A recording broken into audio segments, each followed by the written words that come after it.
No me invitaron a la ceremonia de premios de mi propia hija. No porque estuviera ocupada.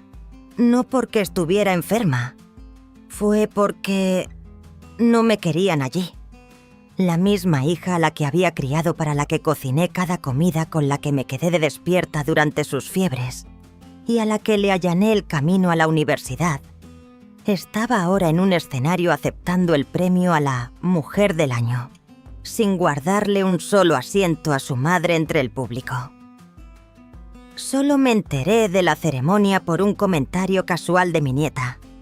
Si estás leyendo esto y algo te suena familiar, si alguna vez te han borrado discretamente de la vida de un ser querido, si alguna vez te han tratado como una molestia solo por envejecer, entonces quizá quieras quedarte acá a escuchar esta historia. Y si te conmueve de alguna manera, por favor deja un comentario. No por mí, por ti. Porque tal vez tú también te has sentado en una silla vacía como la mía. Mi nombre es Valeria Morales, pero todos me llaman Vale. Tengo 76 años, soy viuda y vivo sola en el pueblo de Arboleda, en la provincia de Segovia. Mi casa está al final de la calle de los Arces, una calle flanqueada por 2 hileras de viejos arces. Es una casita blanca de tablillas de madera, con un tejado de tejas de un azul pálido y un pequeño porche delantero con 2 sillas de madera. Todavía me siento en una cada tarde para leer o ver la puesta de sol. La otra está vacía. Lleva vacía 11 años desde que Tomás, mi marido, falleció de un derrame cerebral. Nunca me deshice de esa silla. La dejé ahí. Es mi forma de aferrarme a un trozo de él, un espacio reservado para el hombre que un día fue mi mundo entero. Tengo una hija. Se llama Sofía. Es la única hija que tuve y la crié con todo lo que poseía. No pretendo ser una madre perfecta, pero creo que como mínimo siempre estuve presente. Siempre me sacrifiqué. Siempre intenté asegurarme de que tuviera una educación, un futuro y un lugar en este mundo. Sofía es ahora la directora de comunicación de una empresa de productos ecológicos. Siempre está ocupada. Su teléfono no para de sonar. Correos electrónicos, conferencias, proyectos. El tiempo que tiene para su madre ha ido menguando. Las llamadas pasaron de ser diarias a semanales. Luego a una vez cada pocas semanas. Ahora es cuando necesita preguntarme por la escritura de la casa. El marido de Sofía es Javier. Un hombre alto, de buen hablar. Todavía me saluda con un «Hola, mamá». Todavía me sirve un vaso de agua, todavía sonríe. Pero en el momento en que me doy la vuelta, puedo sentirla. Una frialdad educada y hueca. Como alguien que te ofrece un asiento en su salón, pero por dentro desea que te vayas pronto. Solo Lucía es diferente. Lucía es mi nieta, la hija de Sofía. Tiene 19 años y estudia diseño gráfico en el Instituto de Formación Profesional local. Le encanta la manzanilla y suele venir todos los sábados trayendo galletas y su cuaderno de dibujo. Tiene la costumbre de hacerme retratos. A veces le digo, ¿por qué no dibujas otra cosa? Y ella se ríe y responde, es que tienes tu propia luz, abuela. Suena poético, pero me reconforta el corazón. Aquel día fue como cualquier otro. Era abril con un sol suave y una brisa ligera. Preparé un poco de té. Saqué 2 tazas de cerámica con las asas desconchadas de nuestro viejo juego de té de boda y nos sentamos las 2 en el porche. Ella dibujaba mientras yo le contaba la historia de cómo conocí a Tomás en una vieja librería de Salamanca. Estaba a mitad de la parte en la que contaba lo torpe que fue al intentar pedir prestado un ejemplar de Matar a un ruiseñor cuando Lucía levantó la vista. Por cierto, ¿vas a ir a la ceremonia de premios de mamá? Me detuve con la cucharilla congelada a medio remover. ¿Qué ceremonia, cariño? Los ojos de Lucía se abrieron de par en par. Ah, mamá no te lo ha dicho. Es a finales de mes en el ayuntamiento. La ceremonia de la mujer del año. Mamá es una de las 3 mujeres homenajeadas. Le oí decir que te iba a dar las gracias en su discurso. Sería muy emotivo que estuvieras allí para verlo. No recuerdo cómo reaccioné. Probablemente esbocé una pequeña sonrisa y asentí, pero por dentro sentí como si me estrujaran el corazón. ¿A qué hora es, cielo? Creo que a las 6 de la tarde el próximo viernes. Mamá me va a hacer poner un vestidito morado de flores. Dice que tengo que parecer la nieta de la homenajeada. Después de decir eso, volvió a su dibujo. En cuanto a mí, no pude oír nada más. Cuando Lucía se fue, me quedé de pie en la cocina durante un largo rato. Mi mano se aferraba al tirador del armario, pero no sabía qué hacer a continuación. Entré en el salón y abrí el cajón del escritorio junto a la ventana ese donde guardo papeles, varias facturas de servicios y algún que otro viejo calendario de bolsillo. Revisé cada hoja, cada página. No había ninguna mención a una ceremonia, ni una sola nota, ni una señal de que yo lo supiera, o de que me lo hubieran dicho. Y entonces una extraña sensación me invadió. Fría. Vacía. No me habían invitado. No fue un descuido. Era un plan del que yo no formaba parte. Y si todavía estás leyendo esto, por favor dime, ¿alguna vez te has sentido así? Esa sensación de ser discretamente borrada de la vida de tu propia familia. Si es así, deja un comentario, porque esta historia quizá no es solo mía. Y si todavía tienes curiosidad por saber qué pasó después de que descubrí que me habían excluido de la ceremonia, entonces por favor quédate, porque el terremoto dentro de mí no había hecho más que empezar. Siempre pensé que era una madre lo suficientemente paciente como para no dudar nunca de mi propia hija. Pero la forma en que Sofía contestó al teléfono esa tarde me hizo sentir como si estuviera llamando a una oficina en la que ya no tenía autorización. La llamé 1 hora después de que Lucía se fuera. El teléfono sonó 3 veces antes de que contestara. «Hola, mamá». «Sí, soy yo». «¿Cómo estás, cariño?» El mismo tono apresurado. Antes de que pudiera terminar la frase, Sofía me interrumpió. «¿Necesitas algo, mamá?»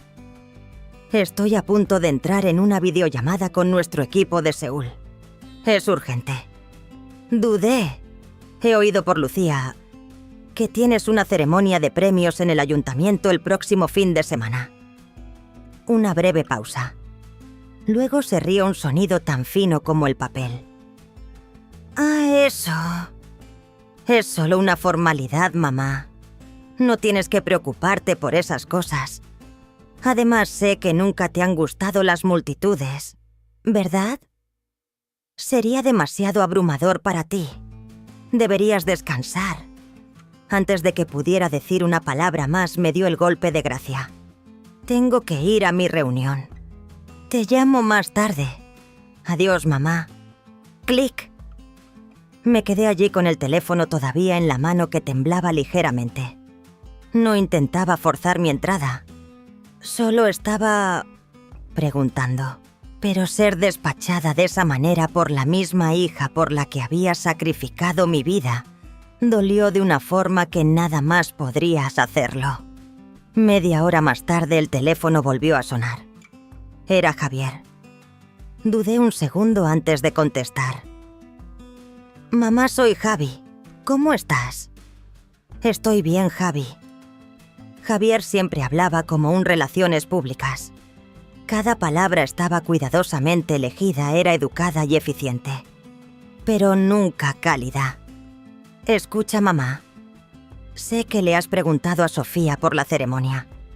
He pensado en llamarte para que lo sepas. Los organizadores nos acaban de decir que hay un problema con el equipo de iluminación. Lo han pospuesto. Probablemente no se celebrará la semana que viene. ¿Pospuesto? Sí. En suspenso por ahora. Así que no tienes que preocuparte. Enviarán un nuevo aviso más adelante. Me quedé en silencio unos segundos. ¡Qué extraño! No he visto nada al respecto en la página web del pueblo. Javier soltó una risa forzada. Oh, probablemente no la han actualizado todavía. Ya sabes cómo son los ayuntamientos, mamá. Siempre tan lentos. No hice más preguntas. Y no le creí. Después de esa llamada preparé otra tetera y la puse en la mesa junto a la ventana. El sol de la tarde se colaba por el alféizar.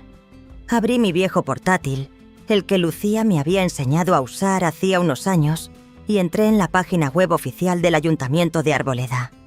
En la portada en negrita, homenaje a las mujeres relevantes de nuestra comunidad, viernes 27 de abril, 18:00, Ayuntamiento de Arboleda. No había ningún aviso de aplazamiento, ninguna dificultad técnica, solo una invitación pública para asistir. Debajo había una foto de Sofía sonriendo radiantemente junto a otras dos mujeres. Un escalofrío me recorrió el cuerpo. Cogí el teléfono y llamé a Eugenia, mi amiga del club de lectura local. Ella también estaba en la asociación de mujeres y ayudaba a organizar muchos de los eventos del pueblo. Eugenia era una amiga de toda la vida.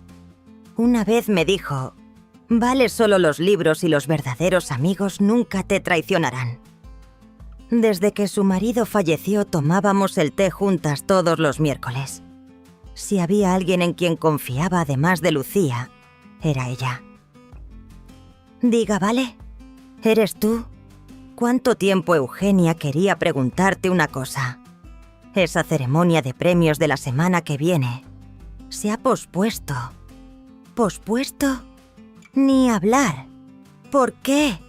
Si estoy preparando las flores para la mesa principal ahora mismo. ¿No vas a venir? Pensé que estarías en primera fila.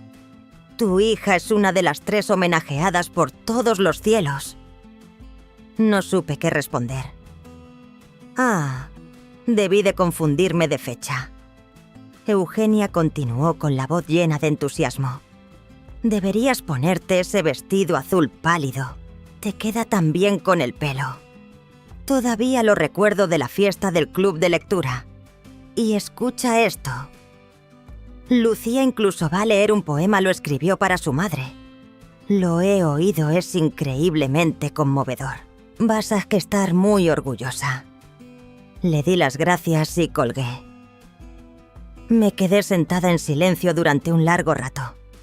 El cielo empezó a oscurecer. La casa pareció encogerse a mi alrededor. No era que me hubieran pasado por alto. Era que me habían dejado fuera. Esa noche no encendí la lámpara de la mesilla como solía hacer. Simplemente me tapé con las sábanas y me quedé quieta. El viento silbaba por la rendija de la ventana fresco contra mi piel. No sé cuándo me quedé dormida, pero recuerdo el sueño vívidamente. Me vi de pie fuera de un gran salón brillantemente iluminado. Aplausos, música, risas. Intenté abrir la puerta y entrar, pero nadie se fijó en mí. Todos iban vestidos elegantemente con los rostros radiantes. Mi hija estaba en el escenario aceptando flores, haciendo una reverencia. Lucía estaba allí a su lado con un vestido morado. Javier sonreía ampliamente. Miré a mi alrededor, no había ni una sola silla vacía. Todos los asientos estaban ocupados. Caminé lentamente buscando un sitio, pero nadie me hizo hueco. Nadie me miró. Entonces vi a Tomás, mi marido, de pie al fondo de la sala. Nadie más lo veía, solo yo. Me miró con los ojos llenos de una tristeza silenciosa. No dijo una palabra. Solo negó lentamente con la cabeza. Me desperté en mitad de la noche. El corazón me latía con fuerza. La frente estaba húmeda de sudor. Y supe con más claridad que nunca no me habían olvidado. Me habían excluido del salón de mi propia hija. Recuerdo la primera vez que Sofía tuvo una neumonía grave. Solo tenía 7 años y tosía tan fuerte que se le ponía la cara morada. Tuve que conducir a través de una tormenta de nieve para llegar al hospital comarcal sin siquiera coger un abrigo para mí. Estaba empapada y helada, pero no sentía nada. Todo lo que podía ver eran sus ojos abiertos de par en par en la sala de urgencias, buscando a su madre.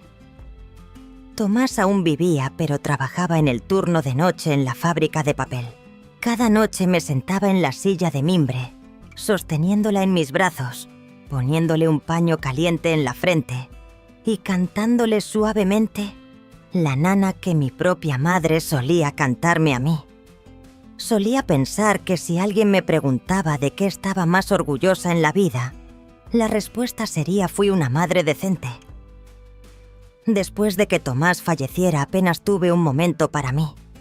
Trabajaba mientras criaba a Sofía sola.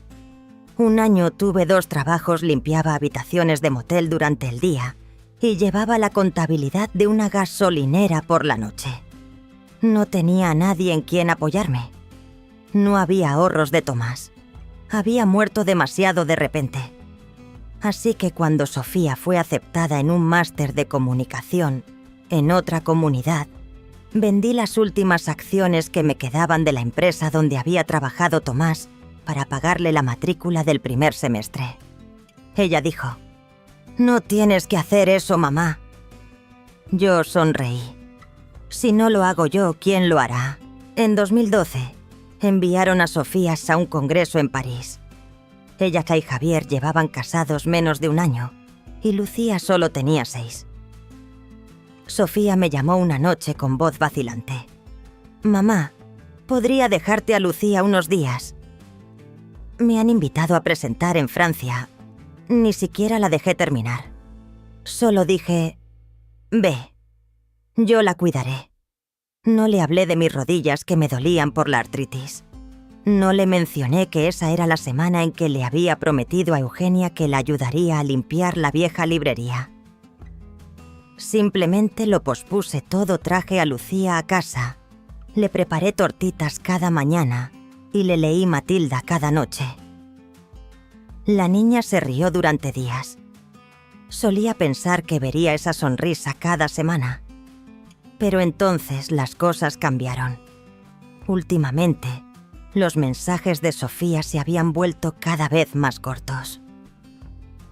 «Mamá, ¿puedes enviarme por correo electrónico la escritura de la casa? Mamá, no olvides tu cita con el médico este mes. Mamá, estoy ocupada. Hablamos luego». Más fríos que un día de enero, en Segovia. Javier era más sutil. No era brusco, pero hablaba de una manera que no dejaba lugar a la discusión. Recientemente sacó la idea de traspasar la propiedad de la casa para hacer las cosas más fáciles de gestionar si ocurriera algo inesperado. Le pregunté: «¿Qué tipo de cosa inesperada?». Javier esbozó una pequeña sonrisa. «Bueno, te estás haciendo mayor, mamá. Por si acaso pasa algo, el papeleo será más fácil de manejar. Es solo una precaución legal. Menos líos para todos». Le devolví la sonrisa. «¿Intentas gestionar a mí o a esta casa?» Javier se quedó en silencio, pero sus ojos se desviaron. Y supe que no necesitaba oír su respuesta. Ese día Lucía llegó más tarde de lo habitual. Trajo gofres y un juego nuevo de lápices de colores, diciendo con entusiasmo: «Acabo de aprender una nueva técnica para mezclar colores y quiero probarla en tu retrato». Me senté en el porche. El sol era suave. El arce de enfrente había dejado caer algunas de sus primeras hojas doradas de la temporada. Me envolví en un chal fino con las manos apoyadas en las rodillas.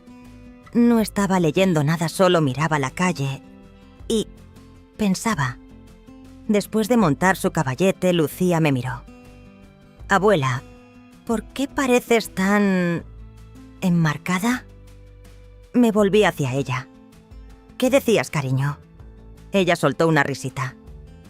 Quiero decir que estás sentada muy quieta, sin moverte, como si formaras parte de un cuadro al que ya nadie quiere añadirle color. Asentí hablando en voz baja. Quizás sea porque ya no queda espacio para añadir color al cuadro de mi vida. Lucía se quedó callada un momento. Luego volvió a su dibujo. La observé sintiendo una extraña gratitud. Mi nieta, con un comentario aparentemente casual, había visto algo que ni siquiera su propia madre, mi hija, había visto nunca. Un rato después entré a buscar un poco de té. Cuando volví a salir, la vi absorta en un nuevo boceto. ¿Qué dibujas ahora? Te estoy dibujando sentada en el salón. Sonreí y me senté a su lado. Era mi rincón favorito de la casa, cerca de la ventana por donde entraba el sol de la tarde. Miré el dibujo un momento. Luego pregunté: pero ¿dónde está la silla en la que estoy sentada? Lucía levantó la vista con expresión seria. Porque creo que eres el tipo de persona que puede sostenerse por sí misma, incluso cuando nadie te guarda un sitio. Me quedé en silencio. Esa frase fue como una llamada de atención, no porque fuera alentadora, sino porque era dolorosamente cierta. Solía pensar que el amor consistía en abrazos, felicitaciones de cumpleaños y regalos de Navidad. Pero quizá a veces también llaman amor a la exclusión siempre que esté envuelta en una capa de silencio educado. No soy de las que montan una escena. Nunca lo he sido. No levanté la voz cuando Sofía olvidó mi cumpleaños 3 años seguidos. No le conté a nadie cuando Javier sugirió que firmara la escritura para facilitar las cosas. Y no le dije nada a Lucía cuando reveló accidentalmente que todo el pueblo estaba a punto de aplaudir a su madre, mientras yo ni siquiera estaba en la lista de invitados. No me enfadé, pero lo recordé muy claramente. Y ese día elegí estar presente, no para montar una escena, sino para verlo con mis propios ojos. Esa noche me puse el vestido azul marino que a Tomás siempre le había encantado. Tado solía decir que el color me hacía parecer una flor de lavanda al atardecer. Llevaba el collar de perlas que me regaló por nuestro 30º aniversario de boda, el que solo me había puesto 2 veces desde que falleció en la boda de Sofía y en el funeral de mi amiga Isabel.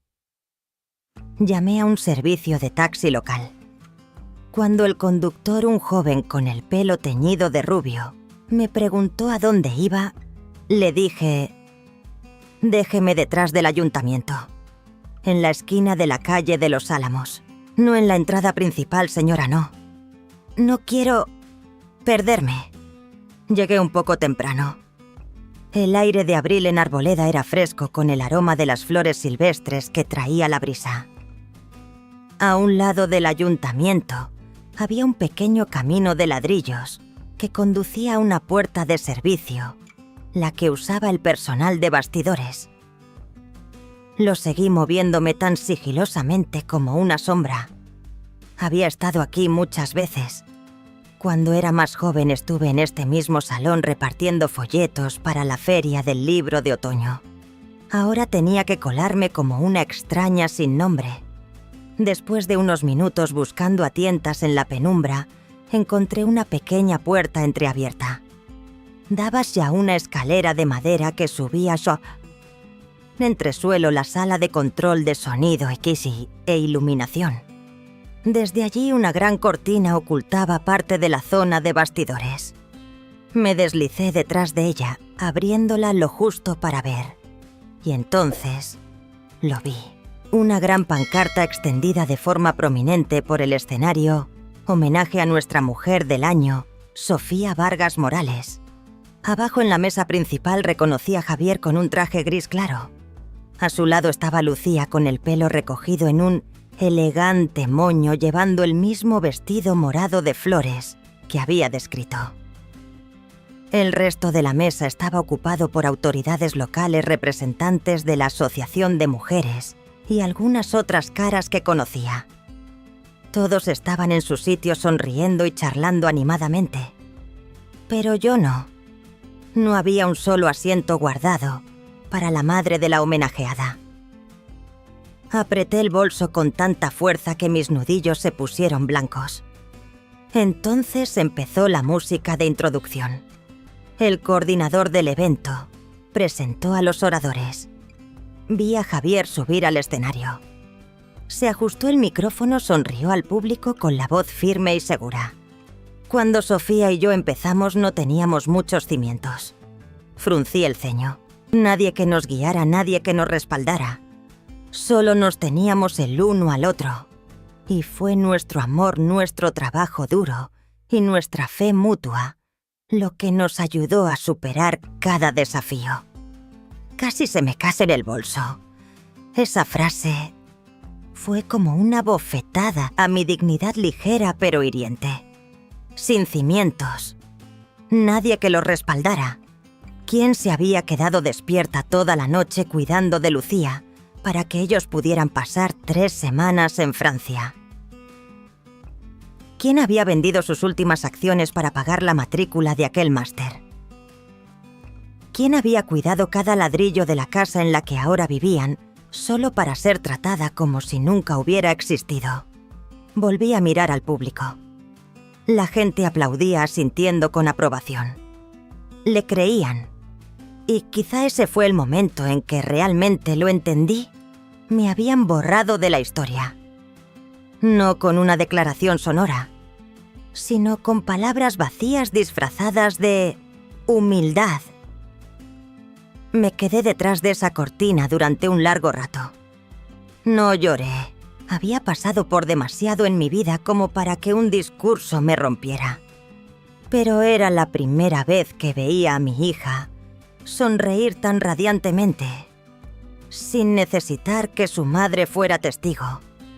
No porque no supiera que yo estaba mirando, sino porque estaba segura de que yo no estaría allí.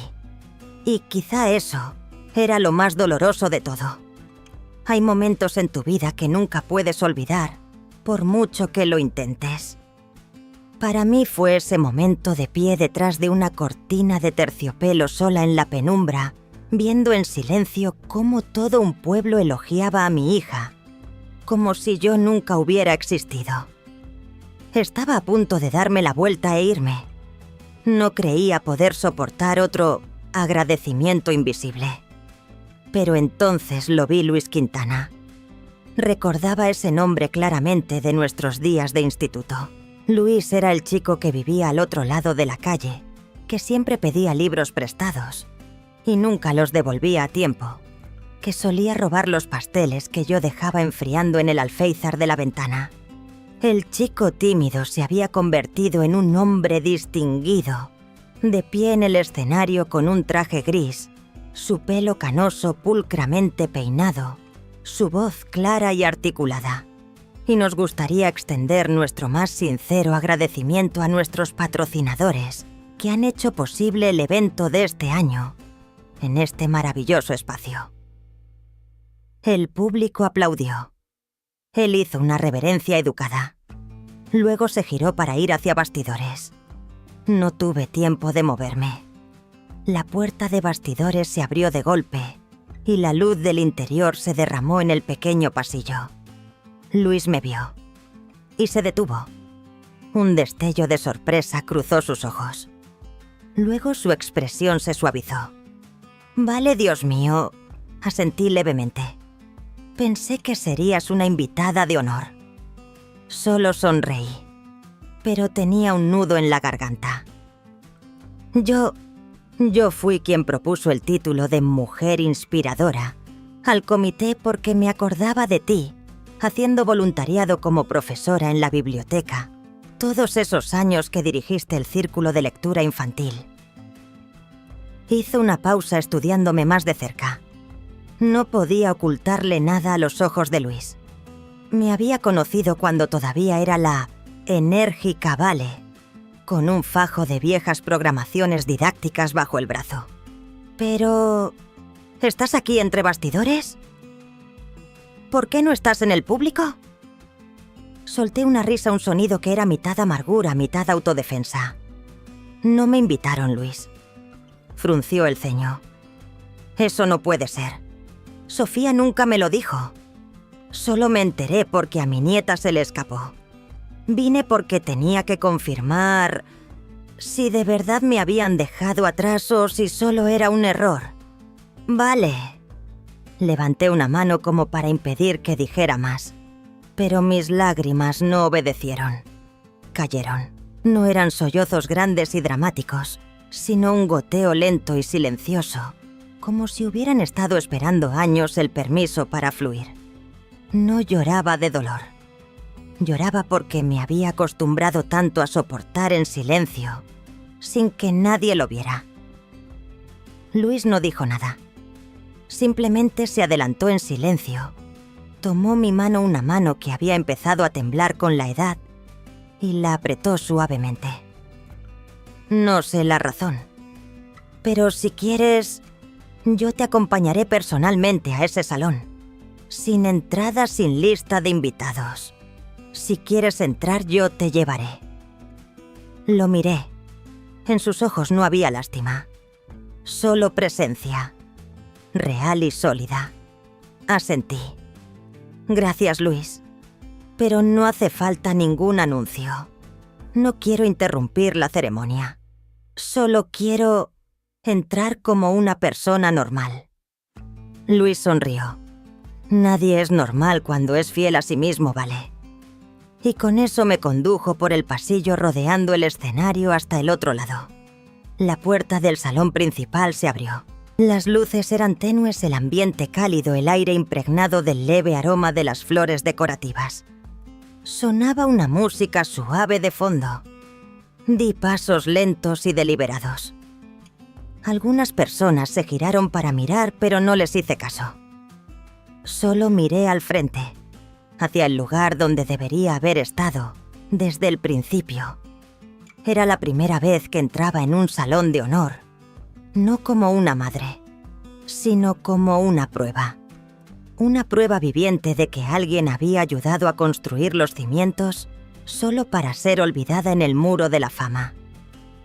No recuerdo cuántos pasos me costó llegar desde las sombras de los bastidores hasta la puerta del salón principal. Solo recuerdo que con cada paso sentía como si toda mi vida caminara conmigo los inviernos, sosteniendo a una niña con fiebre las noches, mirando el buzón esperando las cartas de un marido en el ejército, los sofocantes días de verano, vendiendo libros para recaudar fondos para la biblioteca. Y ahora entraba en el mismo lugar que me había borrado silenciosamente de la historia de mi propia hija. Luis caminaba a mi lado sin decir nada más. Era solo una presencia lenta y constante, como si entendiera que hoy no necesitaba un guía. Solo necesitaba a alguien que caminara a mi lado. El salón era cálido y luminoso. Desde el escenario principal la voz de Sofía llegaba a través de los altavoces. Y si hay algo que he aprendido después de todos estos años de trabajo duro, es esto: nada es más importante que la familia. El público aplaudió. Sofía sonrió inclinando la cabeza de esa manera profesional suya, llevándose una mano al corazón, como para ofrecer un sincero agradecimiento. No la miré a ella primero. Miré la mesa de honor. Había una silla vacía, justo al lado de Javier. No sé si fue una coincidencia o si fue el destino. Luis dio medio paso adelante hablando en voz baja, pero lo suficientemente alto como para que muchos lo oyeran. Disculpen, solo estoy acompañando a una madre a la ceremonia de su hija. Su voz no era fuerte, pero en el silencioso salón cortó como un cuchillo. Sofía se quedó helada. Su mano todavía estaba en el micrófono, pero sus nudillos se habían puesto blancos. Javier me miró de reojo y luego apartó la vista inmediatamente, como si mi mirada fuera algo que no estaba preparado para afrontar. Caminé hacia la silla vacía. La aparté y me senté. Nadie me detuvo. Nadie me dio la bienvenida. Pero estaba allí, en la ceremonia de mi propia hija. Miré directamente a Sofía. Esbocé una pequeña y débil sonrisa. Gracias por dejar una silla vacía, querida. Pensé que sería para otra persona. Javier carraspeó nervioso y estaba a punto de decir algo. Sostuve su mirada directamente y luego saqué un sobre blanco de mi bolso. He traído un pequeño regalo. Una grabación. El nerviosismo de Javier se hizo más evidente. Mamá, quizá podamos hablar de esto más tarde. Puse el sobre la mesa. No, Javier. Más tarde no. Toda la mesa se quedó en silencio. Luis permanecía de pie a poca distancia con expresión tensa, pero no intervino. Aquí dentro hay una grabación. Un asistente de algún tipo me la envió. Vieron la verdadera naturaleza de las preocupaciones legales que mencionasteis. No necesité abrirlo. No necesité reproducirlo en voz alta. Sabía que con solo decirlo era suficiente. Y lo que me sorprendió fue que el primer sonido que siguió no fue una negación. Fue el sonido de un teléfono desbloqueándose. El sonido de una grabación reproduciéndose. Alguien en otra mesa había abierto el archivo que le había pedido a Eugenia que guardara como copia de seguridad. Ella lo había enviado a algunas otras mujeres de la asociación. No sabía qué harían con él, pero ahora lo entendía. Ellas también habían sido excluidas de sus propias celebraciones. La voz de Sofía resonó desde el teléfono. Si no lo firma, sería mejor que simplemente desapareciera cuanto antes. Un murmullo recorrió la sala. Alguien empezó a grabar con su teléfono. Otra persona sacó una cámara y tomó una foto. Javier agachó la cabeza. Sofía permanecía en el escenario rígida como una figura de cera. No sonreí. No sentí alegría. Solo una ligereza. Como si por fin estuviera siendo vista. No como una madre amargada, sino como un ser humano con una verdad innegable. Después de que se reprodujera la grabación, un extraño silencio aturdido se apoderó del salón. Oí respiraciones contenidas, el crujido de las sillas. Luego alguien susurró tan bajo que fue casi inaudible. Dios mío. Javier no me miraba. Sofía no me miraba. Sus ojos recorrían todo en la sala excepto el rostro de su madre. El micrófono temblaba en su mano, pero no dijo nada más. Sabía que si me levantaba hacía una reverencia y me marchaba, la gente me recordaría como la madre traicionada. Pero no había venido a hablar de mi dolor. Había venido a declarar mi despertar. Y mientras todas las miradas seguían fijas en el sobre blanco sobre la mesa, saqué lentamente un segundo juego de documentos. Cuidadosamente sujetos en una carpeta de plástico, cada página estaba claramente impresa y llevaba una firma real. Me puse de pie. No necesité un micrófono. Mi voz era lo suficientemente fuerte.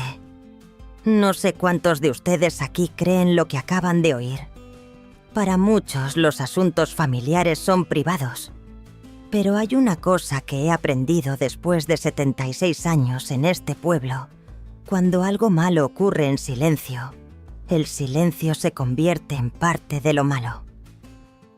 Miré hacia la primera fila, el lugar donde una vez me imaginé sentada junto a mi hija viéndola con orgullo, ser homenajeada. He vivido en Arboleda durante más de 50 años. La casa de la calle de los Arces es donde mi marido Tomás y yo empezamos nuestra vida juntos después de casarnos.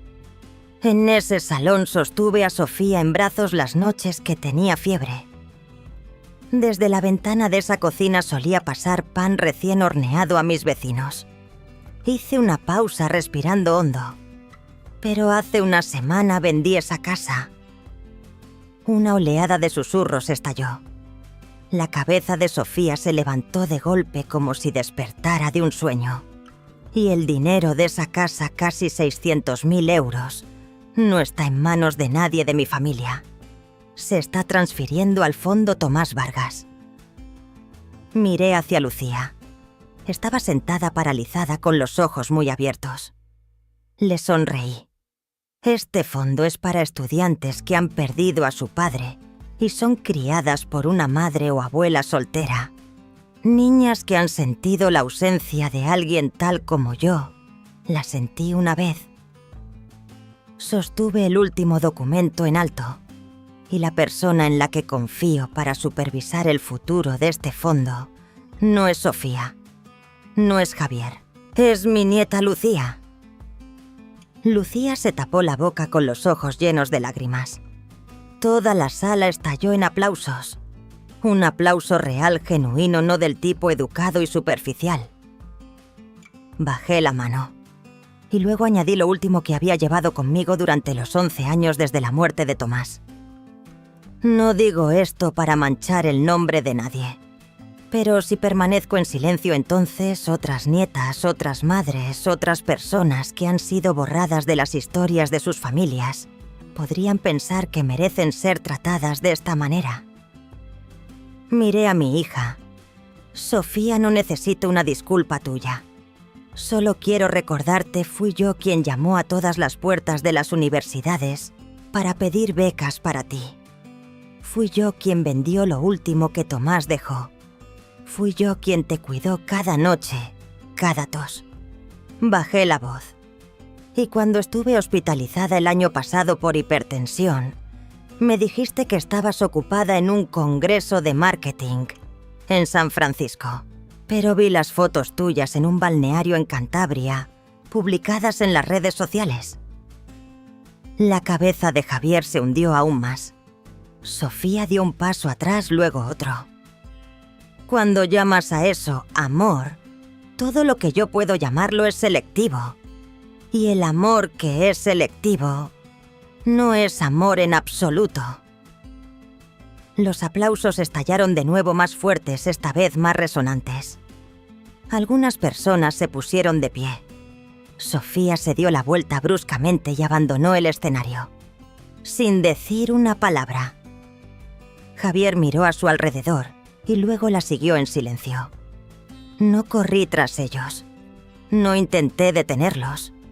No porque estuviera enfadada, sino porque estaba cansada.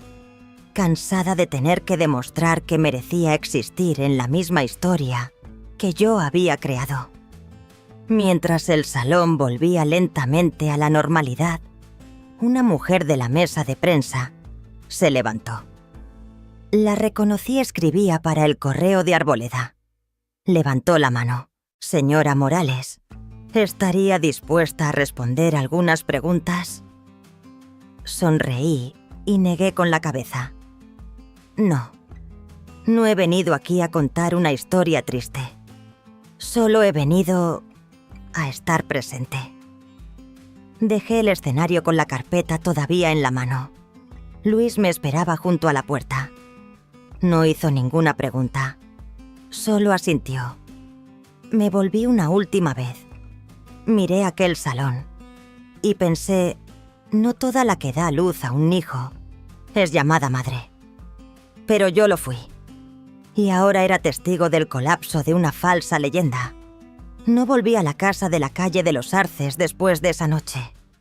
No a la casita blanca de tablillas que una vez llamé hogar, con los escalones del porche, que crujían y que Tomás siempre decía que iba a arreglar, y la pequeña cocina que una vez horneó pan para todo el vecindario. Porque ya no era mía. Y en verdad, ya no era mi hogar. Me mudé pues a un pequeño complejo de apartamentos cerca de la biblioteca del pueblo. Un apartamento en un segundo piso, con un balcón que da a un pequeño parque con algunos parterres de flores y un banco de madera. Lo elegí no porque fuera barato, sino porque quería estar cerca de los libros. Cerca de lo único que Tomás y yo habíamos amado juntos durante 40 años de matrimonio. El balcón era diminuto, pero lo suficientemente grande para unas cuantas macetas de lavanda, un pequeño rosal carmesí y algunas plantas de menta. La cocina estaba llena de luz. El salón tenía una vieja estantería que compré en una tienda de segunda mano y un cómodo sillón colocado justo al lado de la ventana, mi lugar para el té de la mañana. La primera persona que me saludó cuando me mudé fue la señora Martha Finch, que vivía en el apartamento de abajo. Tenía 72 años, el pelo canoso y una figura delgada pero ágil. Oí que era una profesora de matemáticas jubilada del antiguo instituto. Era adicta a los crucigramas, a las tostadas con mantequilla y tenía la costumbre de llamar a mi puerta todos los lunes por la mañana para invitarme a dar un paseo por el parque. Rápidamente nos hicimos buenas amigas. No se necesitaron muchas palabras, solo alguien que añadiera más agua caliente, a la tetera sugiriera una palabra de 5 letras que empieza por H y significa un lugar seguro, o escuchara en silencio una vieja sonata en un disco de vinilo juntas. Unos días después de instalarme, Luis vino a visitarme. Trajo una caja de galletas de mantequilla con canela hechas en casa y un viejo libro titulado Cartas a mi yo más joven. La portada estaba descolorida. Lo miré todavía con su chaqueta de tweed gris, el pelo pulcramente peinado, un leve aroma a menta que emanaba de su bufanda. No preguntó por la ceremonia. No preguntó cómo me sentía. No mencionó a Sofía ni a Javier. Solo miró a su alrededor y sonrió. «Este lugar tiene mejor luz que la casa de la calle de los Arces». Asentí. «Y menos corrientes de aire frío». Nos sentamos juntos en el balcón. Él cortó las galletas y yo serví el té. En silencio. Fue suficiente. Empecé a escribir cartas a Lucía cada semana. No porque las necesitara, sino porque quería dejarle algo. Cada carta era una pequeña historia sobre la amabilidad que una vez vi en un viejo cartero, sobre la vez que Tomás se perdió en una excursión y aprendió a no entrar en pánico, sobre la vez que accidentalmente quemé una hogaza de pan, pero se la di a mi vecina de todos modos. Y me agradeció su sabor auténtico. En mis cartas no sermonaba, solo contaba historias. Y terminaba cada una con una sola línea. Si alguna vez sientes que el mundo te ha dado la espalda, recuerda que tu abuela también fue apartada una vez. Y aquí sigue. Una tarde Lucía vino a visitarme. Llovía ligeramente. Llevaba un abrigo de lana azul y un ramo de flores silvestres. No muy bien arreglado, pero lleno de sentimiento, dijo. Mientras preparaba el té, la escuché hablar sobre su clase de retratos al carboncillo y sobre un compañero que dibujaba como Picasso, pero cantaba como un pato con un resfriado. Mientras me ayudaba a recoger las tazas, se fijó en una pila de cartas atadas con una vieja cinta en mi escritorio. ¿Qué es esto, abuela? Me quedé en silencio un momento. Luego lentamente desaté la cinta. Eran las cartas que Tomás me había escrito antes de morir. La última tenía fecha de abril de 2012, 2 semanas antes de su fallecimiento. Nunca la había vuelto a leer. Hasta ese día. Lucía se sentó a mi lado. Desdoblé la carta. El papel había amarilleado, pero su caligrafía seguía siendo clara, ligeramente inclinada hacia la derecha. La letra de un nombre que prefería las cartas a los correos electrónicos.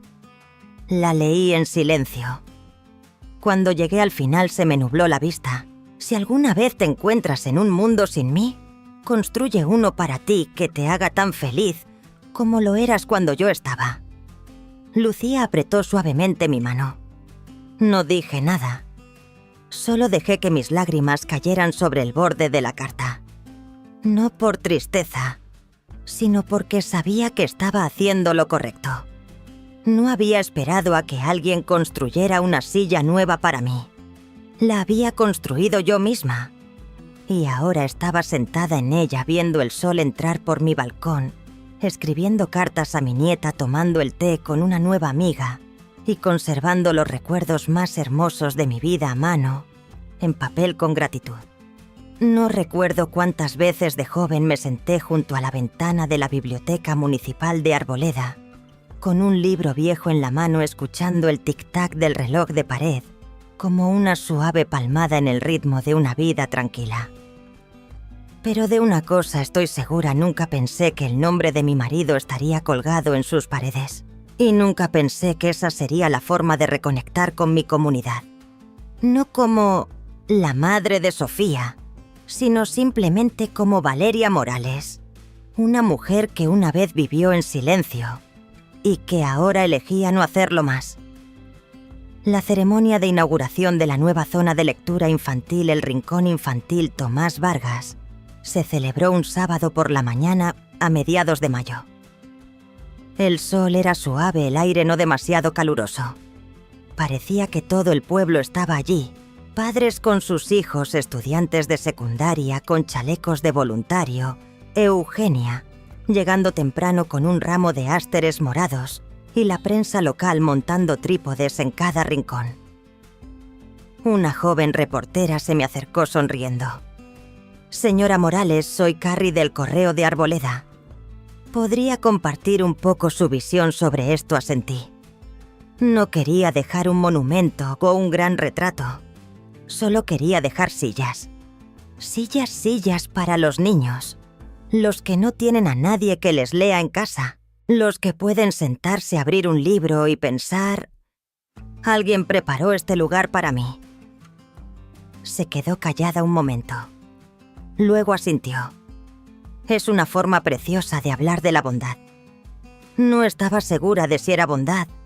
Solo sabía que lo que yo no había recibido, quería dejarlo para otros. Lucía iba y venía entre las filas de asientos, ajustando lazos, colocando carteles y mostrando a los niños pequeños dónde volver a poner sus libros. Llevaba una etiqueta con su nombre que ella misma había impreso: Lucía, personal del evento. Sonreí mientras la veía enfrascarse en un animado debate con un niño de 7 años sobre si Harry Potter debería clasificarse como fantasía o aventura infantil. No intervine. Esta era la nueva generación los que mantendrían viva la llama en este lugar. Cuando la música de fondo se desvaneció, el director de la biblioteca subió al podio. Después de unas cuantas observaciones oficiales, le cedió el micrófono a Luis Quintana. Llevaba un traje marrón claro con un clavel blanco prendido en la solapa. Cuando me vio, asintió con la mirada cálida. Hoy no solo inauguramos un rincón de lectura, honramos a un esposo, un padre y un amante de los libros. Y a través de él, honramos la vida silenciosa pero resiliente de la mujer que estuvo a su lado. Oí resonar mi propio nombre, y la Junta de la Biblioteca ha acordado por unanimidad añadir a la señora Valeria Morales a la lista de personas homenajeadas por sus contribuciones a la comunidad. No con una gran ceremonia, sino con un pequeño y tranquilo rincón, donde los sueños comienzan al pasar una página. Creí oír a alguien empezar a aplaudir antes de tiempo. Luego toda la sala se unió. Un largo aplauso no bullicioso, pero lleno de peso. Luis se volvió hacia mí y me tendió una mano invitándome a subir. Caminé hacia el escenario. Me paré frente al micrófono. Sin guión, sin discurso preparado. No se me da muy bien hablar en público, pero una vez enseñé a los niños a leer sus primeras palabras. Sé lo que se siente cuando un niño sostiene su primer libro, Es como si te dieran la llave de una habitación que solo te habías atrevido a espiar por la cerradura. Miré a mi alrededor. Vi a Lucía de pie cerca del frente, aferrada a un bloc de notas. No tengo mucho dinero, pero tengo abundancia de cosas que nunca me dieron, así que sé lo preciosas que son. Y solo quería dejar algunas sillas. Hice una pausa.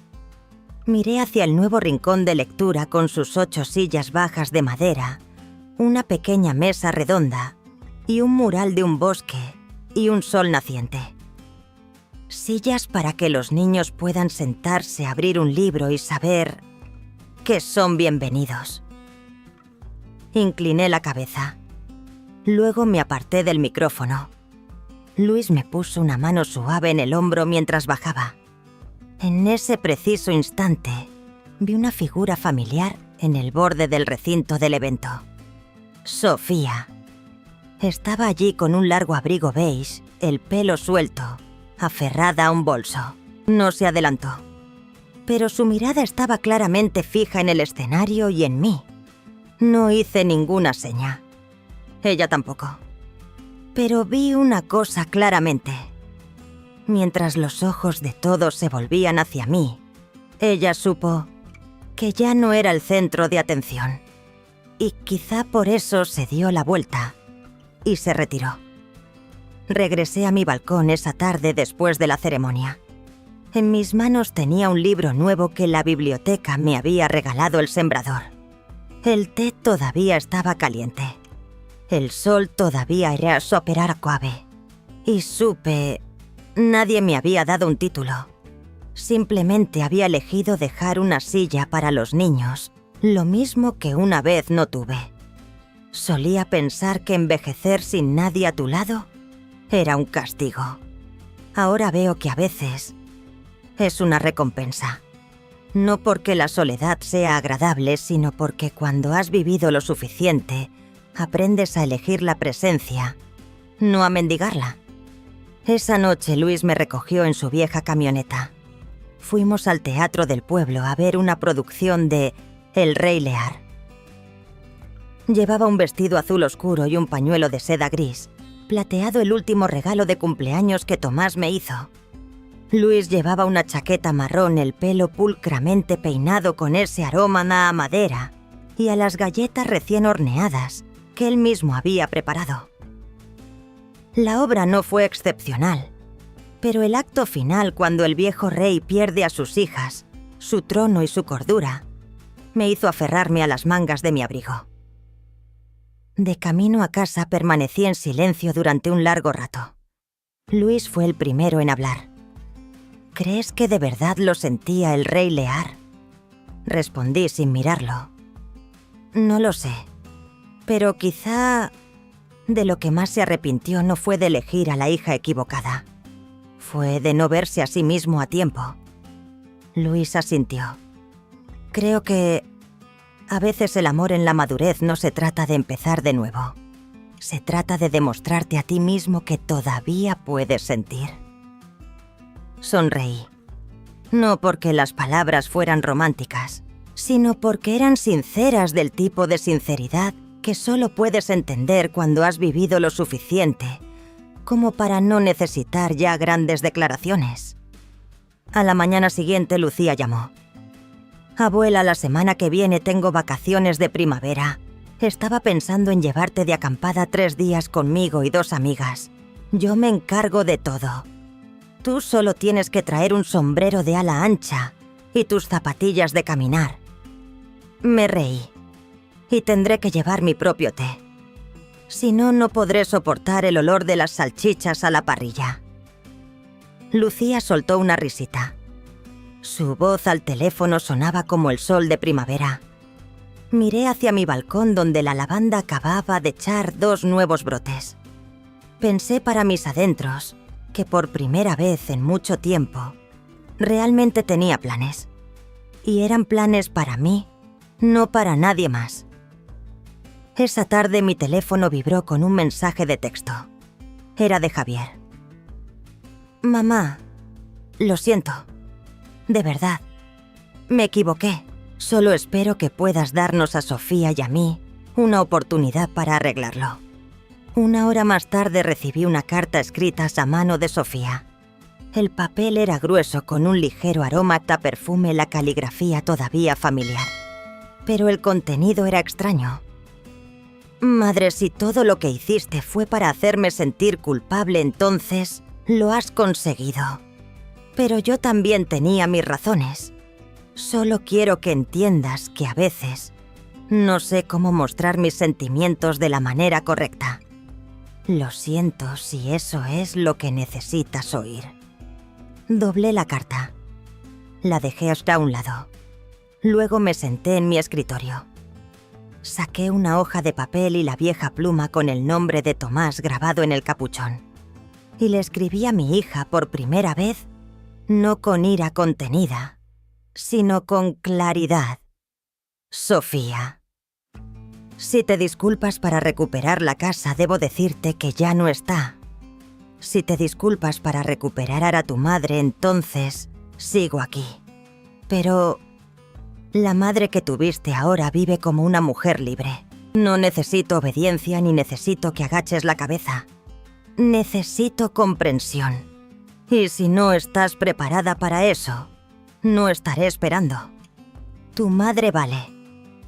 Esa noche me senté sola en mi balcón. La brisa era suave. La luna estaba llena y brillante. Escribí la última carta de mi serie para Lucía. Sabía que quizá no las guardaría todas. Tal vez salvaría solo una o las olvidaría por completo. Pero para mí escribirle era mi forma de preservar las cosas que quería que la siguiente mujer de nuestro linaje recordara. Mi queridísima Lucía, nunca esperes a que alguien te aparte una silla en la vida. Constrúyela tú misma. Y si alguien quiere sentarse contigo, invítale con una sonrisa, no con el miedo a quedarte atrás. Porque a veces, una silla robusta construida con tus propias manos vale más que 1000 tronos magníficos otorgados por otros. Te quiero. La abuela vale. Dejé la pluma. Me recliné en mi silla. Respiré hondo profundamente y pensé: una vez fui borrada del salón de honor de otra persona. Ahora tengo un salón propio y seguiré sentada en él aunque esté sola. Si has escuchado hasta aquí, supongo que no estás solo por el final. Te quedaste porque entiendes que a veces el verdadero final reside en lo que se dice después de que la historia ha terminado. Y esto es lo que quiero decirte, especialmente si eres una mujer que ha pasado la mitad de su vida. Solía pensar que amar a alguien lo suficiente haría que te recordaran. Solía creer que el sacrificio era una inversión a largo plazo, que tarde o temprano daría sus frutos. Pero no es así. El afecto no es una cuenta de ahorros.